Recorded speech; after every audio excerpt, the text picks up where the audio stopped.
Okay, now we'll move on to the Avenue H extension project here. Alex from Butler, Fairmont, Seaford will be doing it, and with the esteemed Rick Rifa here, who's the councilman and president and town manager of the town of Griffith. All right, just want to say thank you for all your past support and cooperation. I think what we've done is had some tangible results, and I think it will improve the system. What we're looking here is we want to extend Avenue H. The extension is going to go over a bunch of pipelines and some other areas. Unfortunately, I had to put the project on hold on and off for the last couple of years because of financial reasons. Actually, the acquisition of easements and right of ways, and most recently we were told to put a pretty big number up there to one of the agencies to mitigate some wetlands going over pipelines and area there. So the total project's 2.7 million. The construction, or I'm sorry, the stormwater part of it is 750,000, and we're just asking for 50,000 in support. So I'll let Alex give the technical presentation, but thank you again for your time.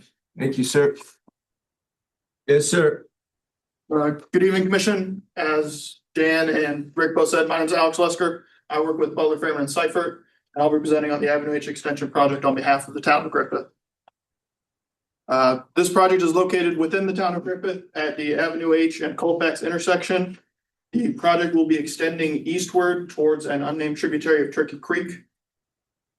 It'll extend approximately 1,500 linear feet from the intersection to that tributary. As part of that, there will be roughly 1,100 linear feet of storm sewer ranging from 12-inch to 24-inch.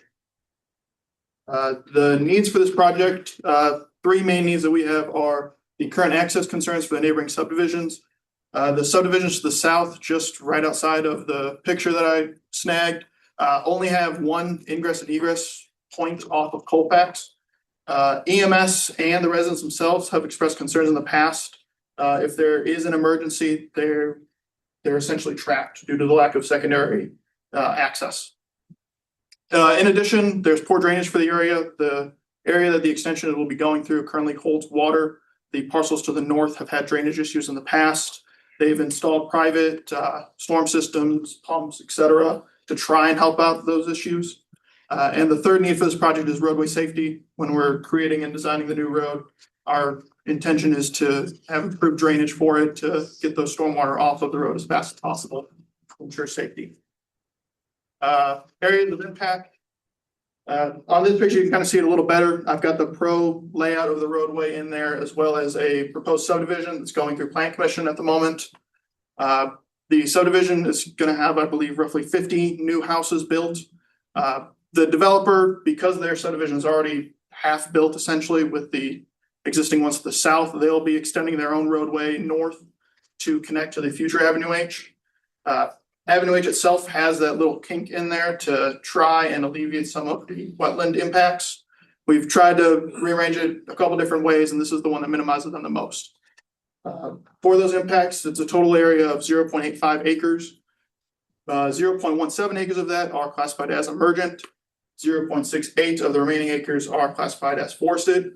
We've been going through the permitting process and have an invoice from DNR for the wetland credits for the in lieu fee program for that. Those credits are going to be purchased, hopefully, and they'll be going towards the Calumet Dune service area for when DNR decides to use those credits. The invoice for that is $175,000. Other areas of impacts that we have include the Calumet Park to the north. As I said earlier, they've got some existing drainage issues up there at the moment. With this project, we'll be rerouting their existing force main. I believe we're upsizing the pump as well to help them out. We've got coordination ongoing with NIPSCO and over the pipelines through this area. NIPSCO currently has a substation directly south of where the extension is at. So there have been extensive coordinations with them to work through the project. And the last area of impact, again, will be enhancing roadway safety.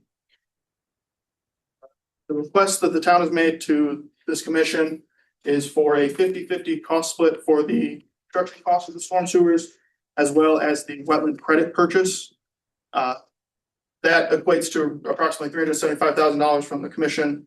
The total estimated construction cost is $2.7 million. So the $375,000 is roughly, I believe, 15% of the total construction cost.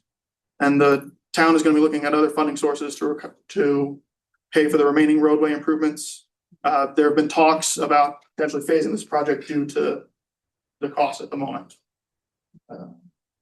Any questions? I have a just general comment, and I know that there are studies out there, Mr. Repay, that downstream of this location at Turkey Creek, prior to it crossing Cleveland, there's a storage opportunity there, correct? Maybe, possibly, there's some land. Maybe, possibly, right? So, in the big picture, a 5-year scheme, how does this additional improvement that increases runoff and water flow down to that area, how does this particular project have a possibility of on-site storage? Not currently, due to the right of way. We've already purchased the right of way from the 4 parcels required for the project. There shouldn't be too much increase to the drainage just due to the roadway. The subdivisions to the south, they're being constructed. They will be constructed when they finish going through plan commission by a private developer, and they will have on-site detention required. Okay, thank you very much. So is the on-site detention by the developer factored into what we're talking about here? As far as how much volume you're taking off, how the flows, Yeah, our flows only concern the roadway itself. roadway itself. Yes. We've got our storm system sized for that roadway. And the additional stuff coming in from the north.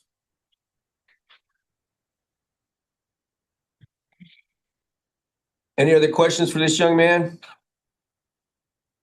Yeah, I have a question. Yeah, the north-south road is going to be extended by the developer all the way to the proposed Correct. tie-in with Avenue H. Correct. That's paid by the developer. Correct. And the town is going to do the extension all on their own, minus what support we may or may give for the stormwater. Correct. Any other questions? Mr. Ochi? No. Who is the developer? Proposed developer? So that's an issue. There's somebody who owns land contracts on it and who's developed parts of the other subdivisions. He's been shopping around for a developer a year or two. So he's trying to present it in front of plan commission, and we've told he has a developer now to do it, but we don't know for certain. So the bigger picture of all of this too is this could eventually, this is the hardest part of the extension, is getting over the pipelines. And once that's completed, then we can complete that road can actually be completed at some point all the way to like Burr Street, I believe. Now, there's 330 virgin acres of land in that area that would absolutely open up for further development. So our hope is that we get the money together to get this part of it done. And in the bigger picture, we look at that 330 acres where some developers may come along and put housing units there. Thank you. So this roadway isn't contingent upon the subdivision going in? Or the extension of it? It's gonna be an issue at plan commission if it's not there. Mr.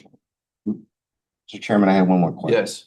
So the existing subdivision as it lays right now, just to the south of this road extension. Right now, everything stormwater ties into what? It ties into ditches along Colfax at the moment. And with the new extension, will those be coordinated together or will they be independent? I do not know off the top of my head. We've been going through multiple iterations and reviews for the project. I don't currently know what the latest plan set says. When would that be known then? I guess when that development goes to plan commission, gets approved? My understanding has been going back and forth in plan commission. I can talk to our guys in our office that have been doing the reviews for this, for the plan commission side, and I can send out a response tomorrow. I have not personally been doing the reviews for it, so I don't know off the top of my head. I apologize for that. How many residents are you proposing on this development? The phase 2 extension is going to be, I believe, 50 houses. And there's an existing, I believe, 92 to 93 in the subdivision to the south at the moment. And the land to the east is owned by Private a owner. farm, Yeah, I believe it's all farmland at the moment. and the land to the north of this proposed is owned by, Another private developer. is that residential or is that zone something else? Just curious. I think there's one residential house there that owns 5 to 10 acres of the land. The rest of it consisted of multiple owners. I think that some people have tried to buy them up and attach them together. So I think most of it's all open space. And that's where the Erie Lackawanna goes through? Trail system? The trail currently, I believe, follows along Colfax. This picture kind of called it out a little better. It follows Colfax and then crosses over and then continues north. Just for clarification, Yeah, one more. back at slide 4, when you mentioned that residents are trapped or secluded in certain locations. To what extent, can you clarify, or is it after a certain rain event or? There's only one ingress and egress point, so there's an emergency. They only have the one way in and out for both subdivisions down there. Okay. So does Westlake and Munster. My question and just comment, Mr. Repay, a few years ago, or maybe less than that, we did a study to the east side of Broad, I believe it was, or no, Colfax, excuse me, where Turkey Creek basically starts to gather momentum. If I recall correctly, that study indicated there was little to no storage capacity in that watershed area. Is that That's yes or correct. no? Yeah, that's correct. So now we're getting about a 90, proposed 90 unit development that everyone's going to have, responsibility for retained water. But my concern would be maybe there needs to be some consideration for the overall impact of this thing that's, again, 5 years down the road. What happens when we deliver more water to a watershed we've already proven doesn't have capacity? So just food for thought. But that's my comment. My additional comment would be in the master plan for Griffith, and they're planning on Avenue H, it's going to continue, it's planning to go continue east, right? Correct. All the To, way to Burr. That is. so really this is the start Yes. of stormwater heading toward Turkey Creek. It was my mistake. Okay. Any other questions? Thank you, sir. Thank you.